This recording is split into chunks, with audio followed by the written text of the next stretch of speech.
اور بے شک ہر مشکل کے ساتھ آسانی بھی ہوتی ہے۔ دعاؤں کا رنگ نہیں ہوتا، مگر جب یہ رنگ لاتی ہے تو زندگی میں رنگ بھر جاتے ہیں۔ برداشت بزدلی نہیں بلکہ زندگی کا ایک اہم اصول ہے۔ جس دل میں قوت برداشت ہے وہ کبھی ہار نہیں سکتا۔ رشتے اور شیشے دونوں ہی انسانی غفلت سے ٹوٹتے ہیں۔ ہمیں یہ یاد رکھنا چاہیے کہ شیشے کا متبادل مل جاتا ہے، مگر رشتے کے متبادل رشتے نہیں ملتے۔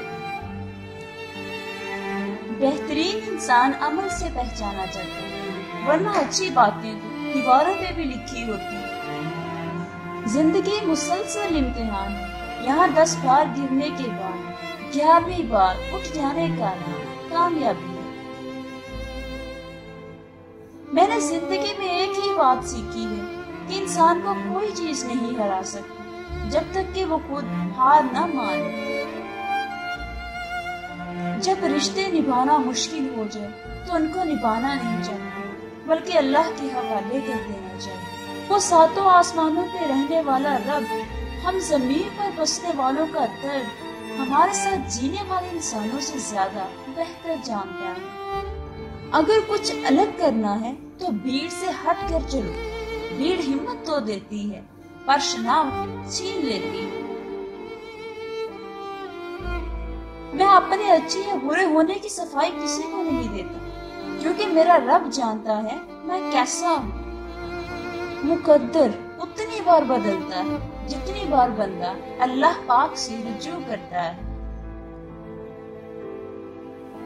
اور تمہارا رب جس چیز کو تمہارے قریب کر دے تو اس میں حکمت تلاش کرو، اور جس چیز کو دور کر دے اس پر صبر کرو۔ میں اپنا ہر غم اللہ کو بتاتا ہوں، کیونکہ میرے غموں کا علاج صرف میرے اللہ کے پاس ہے۔ ضروری نہیں ہے کہ آپ کسی کا دل دکھاؤ تو وہ منہ سے بد دعا دے۔ جب بھی وہ آپ کی وجہ سے اللہ کے سامنے روئے گا تو وہ آپ کو بہت مہنگا پڑے گا۔ بے شک میرا رب وہ ہے جو انسان کی روح کے اندر کی اذیتوں کو جاننے والا ہے۔ تم کسی کا کچھ مت بگاڑو، اللہ تمہارا کچھ بگڑنے نہیں دے گا۔ کائنات کی سب سے مہنگی چیز احساس ہے، جو دنیا کے ہر انسان میں نہیں ہوتی۔ کتنی خوبصورت ہو جاتی ہے زندگی جب دوست، محبت اور ہم سفر ایک ہی انسان ہے۔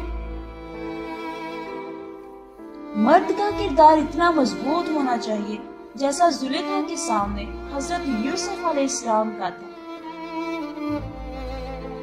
جھوٹی شان کے پرندے ہی زیادہ پھڑپھڑاتے ہیں، خاندانی بازوؤں کی اڑان کبھی آواز نہیں